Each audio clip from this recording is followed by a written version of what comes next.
क्या सिर्फ एक आवाज पूरे ब्रह्मांड का सार हो सकती है? आखिर क्या है इस एक अक्षर में कि हजारों साल पहले लिखे गए ग्रंथों से लेकर आज की मेडिटेशन लैब्स तक इसकी चर्चा होती है? क्या इसके पीछे सिर्फ आस्था है या फिर कोई गहरी विज्ञान छुपी हुई है? आज हम जानेंगे ओम की असली कहानी। बहुत से लोग मानते हैं कि ओम केवल एक धार्मिक प्रतीक है, लेकिन इतिहास इससे कहीं ज्यादा रोचक है। ओम का सबसे प्राचीन उल्लेख ऋग्वेद में स्पष्ट रूप से नहीं मिलता, बल्कि इसका दार्शनिक और आध्यात्मिक महत्व बाद के वैदिक साहित्य, विशेषकर उपनिषदों में विस्तार से मिलता है। सबसे महत्वपूर्ण ग्रंथ है मांडूक्य उपनिषद। सिर्फ 12 मंत्रों वाला यह उपनिषद पूरा का पूरा ओम की व्याख्या पर आधारित है। इसके अलावा छंदोग्य उपनिषद, तैत्तरीय उपनिषद, प्रश्न उपनिषद और भगवद गीता में भी ओम को अत्यंत पवित्र ध्वनि बताया गया है। संस्कृत में इसे केवल ओम नहीं, बल्कि अ, उ और म का संयोग माना जाता है।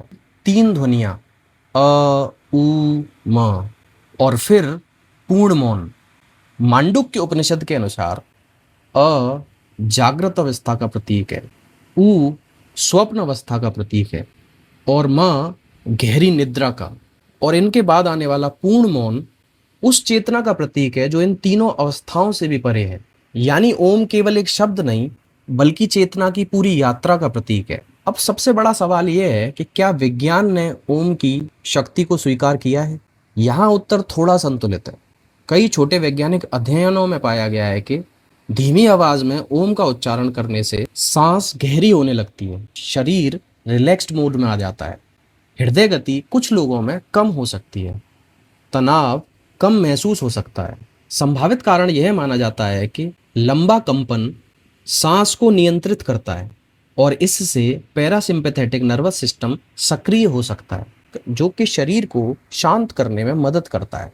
लेकिन यह कहना कि ओम की आवृत्ति पूरे ब्रह्मांड की आवृत्ति है, या ये कहना कि नासा ने साबित कर दिया कि ब्रह्मांड ओम की आवाज करता है, ऐसे दावों का आज तक कोई वैज्ञानिक प्रमाण उपलब्ध नहीं है।